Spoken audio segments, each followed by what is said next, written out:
നമസ്കാരം. എൻ്റെ വീഡിയോ സ്ഥിരമായി കാണുന്ന എൻ്റെ സുഹൃത്ത് വിഷ്ണുവിൻ്റെ ചോദ്യമാണ്, ചേട്ടൻ നാട്ടിലെ വീഡിയോ ഒന്നും അപ്ലോഡ് ചെയ്യുന്നില്ലല്ലോ എന്ന്.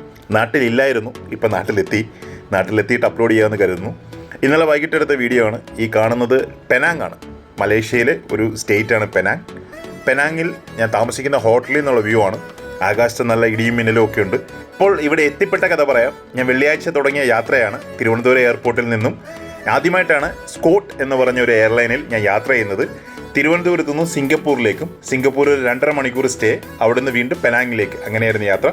അപ്പ് ആൻഡ് ഡൗൺ ടിക്കറ്റിന് എനിക്ക് വന്ന തുക ഏകദേശം 20,000 രൂപയാണ്. വളരെ നോർമലായിട്ടുള്ളൊരു പ്രൈസാണ്. ലഗേജ് അലൗഡ് അല്ല. അപ്പോൾ ഈ കാണുന്നതൊക്കെ തിരുവനന്തപുരം എയർപോർട്ടിൻ്റെ കാഴ്ചകളാണ്. അവിടെ നിന്ന് ചെറുകെ ഞാൻ സിംഗപ്പൂർ എത്തിയതിന് ശേഷമുള്ള കാഴ്ചകളാണ് കാണുന്നത്. ലൈഫിൽ ആദ്യമായിട്ടാണ് സിംഗപ്പൂർ ഞാൻ ലാൻഡ് ചെയ്യുന്നത്. അപ്പോൾ സിംഗപ്പൂർ വലിയൊരു എയർപോർട്ടാണ്. അവിടെ ഒരുപാട് കൗണ്ടറുകളുണ്ട്. അപ്പോൾ കൗണ്ടറുകളൊക്കെ കണ്ടുപിടിക്കണം, ഏതാണ് ഗേറ്റ് എന്നുള്ളത് കണ്ടുപിടിക്കണം. അങ്ങനെയുള്ള പല പ്രശ്നങ്ങളുണ്ട്. 8:40 ഫ്ലൈറ്റ്. 2 മണിക്കൂർ മുമ്പാണ് എയർപോർട്ടിൽ വന്നത്. അപ്പോൾ 2 മണിക്കൂറത്തെ സമയമുണ്ട്. അപ്പോൾ അവിടെ എല്ലാം കറങ്ങി നടന്ന് ഗേറ്റ് കണ്ടുപിടിച്ചിട്ട് അവിടെ കണ്ട ചില കാഴ്ചകളാണ്. ഇത് നമ്മൾക്ക് ക്യാഷ് ഇട്ട്, ഇവിടുത്തെ സിംഗപ്പൂരിൻ്റെ $12, എനിക്ക് തോന്നുന്നത് 650-700 രൂപ ഇതിനകത്ത് ഇട്ട് കഴിഞ്ഞാൽ ഈ സുവനീർ ടോക്കൺസ് അതിൽ നിന്ന് കിട്ടും. അതിനകത്ത് ഓൾറെഡി ടോക്കൺസ് ഉണ്ട്. നമ്മൾ ആ ക്യാഷ് ഇട്ട് അല്ലെങ്കിൽ കാർഡ് ഉപയോഗിച്ച് ഒക്കെ പേയ്മെൻറ്റ് നടത്തി കഴിഞ്ഞാൽ നമുക്ക് ആ ടോക്കൺസ് താഴെ ATM-ൽ നിന്നൊക്കെ പൈസ എടുക്കുന്ന പോലെ താഴെ ആ ടോക്കൺസ് കിട്ടും. പല തരത്തിലുള്ള ടോക്കണുകളുണ്ട്. അപ്പോൾ അതിൻ്റെയൊക്കെ വീഡിയോസൊക്കെ കണ്ട് എയർപോർട്ട് കാണുകയാണ്. കാരണം ഞാൻ ഗേറ്റ് നമ്പർ കണ്ടുപിടിച്ചുകൊണ്ട് ടെൻഷനില്ല. വളരെ സിമ്പിളായിട്ട് അകത്തേക്ക് പോകാമെന്ന് മനസ്സിലായി. സെക്യൂരിറ്റി അതത് ഗേറ്റുകൾക്ക് സെപ്പറേറ്റ് സെക്യൂരിറ്റി ചെക്കിംഗ് ഉള്ളതുകൊണ്ട് തന്നെ വളരെ എളുപ്പമാണ്.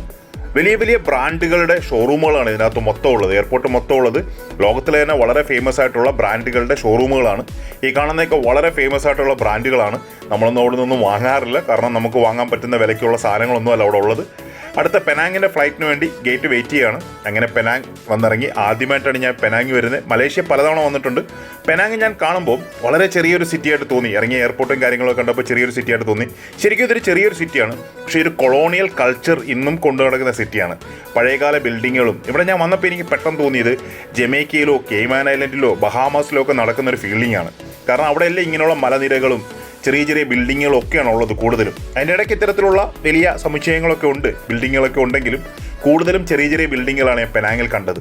അപ്പോൾ ഒരുപാട് യാത്രകളൊന്നും ഞാൻ പെനാങ്ങിൽ ചെയ്തില്ല. നേരെ എക്സിബിഷൻ സെൻറ്ററിലേക്കാണ് വന്നത്. എൻ്റെ വളരെ അടുത്തൊരു സുഹൃത്താണ് ഇത് ഓർഗനൈസ് ചെയ്യുന്നത്, മിസ്റ്റർ റിച്ചാർഡ്. അപ്പോൾ റിച്ചാർഡാണ് ഈ ഡേറ്റിംഗ് കാര്യങ്ങളൊക്കെ പറഞ്ഞ് ഞാൻ അതനുസരിച്ചാണ് വന്നത്. നിൽക്കുന്നതാണ് റിച്ചാർഡ്. അപ്പോൾ റിച്ചാർഡിനെ കണ്ട് കാര്യങ്ങളൊക്കെ പറഞ്ഞ് സംസാരിച്ചു. അപ്പോൾ ഇതൊക്കെ ഒന്ന് കണ്ട് കേട്ട് പോവുകയാണ് ആദ്യം ചെയ്യാമെന്ന് കരുതുന്നത്. ഒരു ഫോട്ടോയൊക്കെ എടുത്തു. നല്ല എക്സിബിഷനാണ്. കൂടുതലും മലേഷ്യൻ ഡീലേഴ്സും മലേഷ്യൻ ഐറ്റംസും ഒക്കെയാണ്. ഞാനൊരു സറവാക്കിൻ്റെ കറൻസി വാങ്ങിച്ചു. എൻ്റെ കുറച്ച് മലേഷ്യയുടെയൊക്കെ കറൻസികൾ, പഴയ കറൻസികളൊക്കെ ഉണ്ടായിരുന്നു. അതൊക്കെ ചിലത് ട്രേഡ് ചെയ്തു. നേരെ എക്സിബിഷൻ വന്നുകൊണ്ട് തന്നെ 3 മണിക്കായിരുന്നു ചെക്ക് ഇൻ ടൈം. റൂമിൽ വന്ന് ചെക്ക് ഇൻ ചെയ്തു. ഇതായിരുന്നു റൂം നമ്പർ. അപ്പോൾ റൂമിൽ നിന്നുള്ള വ്യൂ ആണ് ഈ കാണുന്നത്. ജനൽ തുറക്കുമ്പോൾ ഒരു വ്യൂ ആണ് ഈ കാണുന്നത്. പെനാങ്ങിൻ്റെ ആ ഒരു കടൽ തീരം മുഴുവൻ കാണത്തക്ക രീതിയിലുള്ള റൂമാണ് കിട്ടിയത്. വീണ്ടും ഞാൻ വൈകുന്നേരം എക്സിബിഷൻ ഹാളിൽ ചെന്നു. അവിടെ ഒന്ന് കറങ്ങി നടന്ന് കുറച്ച് സ്റ്റാമ്പ്സും കാര്യങ്ങളൊക്കെ വാങ്ങിച്ചു. ഞാൻ ഒരുപാട് പൈസ കൊണ്ടൊന്നുമില്ല പോയത്. വളരെ ലിമിറ്റഡ് ആയിട്ടൊരു ഫണ്ടുമായിട്ടാണ് പോയത്. പിന്നെ എൻ്റെ കുറേ പഴയ അവരുടെ നോട്ടുകൾ ഉള്ളതുകൊണ്ട് കുറേയൊക്കെ എനിക്ക് അവിടെ മാറാൻ പറ്റി. സ്റ്റേറ്റ് സെറ്റിൽമെൻറ്റിൻ്റെയൊക്കെ പഴയ കറൻസികളുടെ കളക്ഷൻ ഞാൻ ചിലതെല്ലാം അവിടെ മാറി എനിക്ക് വേണ്ടപ്പെട്ട കറൻസികളൊക്കെ എടുത്തു. ഈ കാണുന്ന സ്ട്രീറ്റുകളൊക്കെ കാണുമ്പോൾ എനിക്ക് പല കരീബിയൻ രാജ്യങ്ങളിലെയും കൊളോണിയൽ സിറ്റികളാണ് ഓർമ്മ വരുന്നത്. വളരെ ചെറിയ ബിൽഡിങ്ങുകൾ, ഒരുപാട് കടകളുണ്ട്. അധികം എക്സ്പെൻസീവ് അല്ല. എല്ലാം തന്നെ ഇവിടുത്തെ എല്ലാ ടൂറിസ്റ്റ് ഡെസ്റ്റിനേഷനും ഈ ജോർജ് ടൗൺ എന്ന് പറയുന്ന ഈ കാണുന്ന പ്രദേശമാണ് ജോർജ് ടൗൺ. ഇവിടുന്ന് ശരിക്കും പറഞ്ഞാൽ ഒരു 4-5 കിലോമീറ്റർ ചുറ്റളവിലാണ്. ഞാൻ അവിടെ നിന്ന് മണി എക്സ്ചേഞ്ചിലൊക്കെ പോയി. അവിടെയും കറൻസി വയ്ക്കുന്നുണ്ട്. മണി എക്സ്ചേഞ്ചുകളിൽ അവിടെ കറൻസി വയ്ക്കുന്നുണ്ട്. തിരിച്ച് വീണ്ടും ഞാൻ എക്സിബിഷൻ സെൻറ്ററിൽ വന്നു. എക്സിബിഷൻ സെൻറ്ററും ഹോട്ടലും തമ്മിലുള്ള വ്യത്യാസം ഈ കാണുന്നത്. ഇപ്പോൾ കണ്ടത് ഹോട്ടൽ, നിങ്ങൾ ആ കാണുന്നതാണ് എക്സിബിഷൻ നടക്കുന്ന ഏരിയ. ആ ബിൽഡിങ്ങാണ് എക്സിബിഷൻ നടക്കുന്നത്. അവിടെ നിന്ന് റോഡ് ക്രോസ് ചെയ്ത് കഴിഞ്ഞാൽ എനിക്ക് ഹോട്ടലിൽ വരാം. അപ്പോൾ എപ്പോൾ പോയാലും ഏത് എക്സിബിഷൻ പോലും ഇത്തരത്തിലുള്ള സെൻറ്ററുകളാണ് എടുക്കുന്നത്. അടുത്തുള്ള ഹോട്ടലുകളാണ് എടുക്കുന്നത്.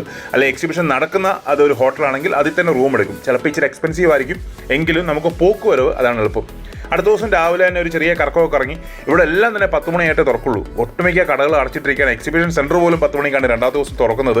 അപ്പോൾ ഞാനവിടെ പോയപ്പോൾ മാള് പോലും തുറന്നിട്ടില്ല. ഒരു മാളി വെച്ചിട്ടാണ്, ഫസ്റ്റ് അവന്യൂ എന്ന് പറഞ്ഞൊരു മാളി വെച്ചിട്ടാണ് എക്സിബിഷൻ നടന്നത്. അങ്ങനെ എക്സിബിഷൻ ഓപ്പൺ ആയപ്പോൾ തന്നെ ഞാൻ വന്നു. കുറച്ച് വേണ്ടപ്പെട്ട സാധനങ്ങളൊക്കെ വാങ്ങിച്ച് എല്ലാവരോടും ടാറ്റ ബൈ ബൈ പറഞ്ഞ് നാട്ടിലേക്ക് കയറി. ഇപ്പോൾ നാട്ടിലെത്തി. താങ്ക്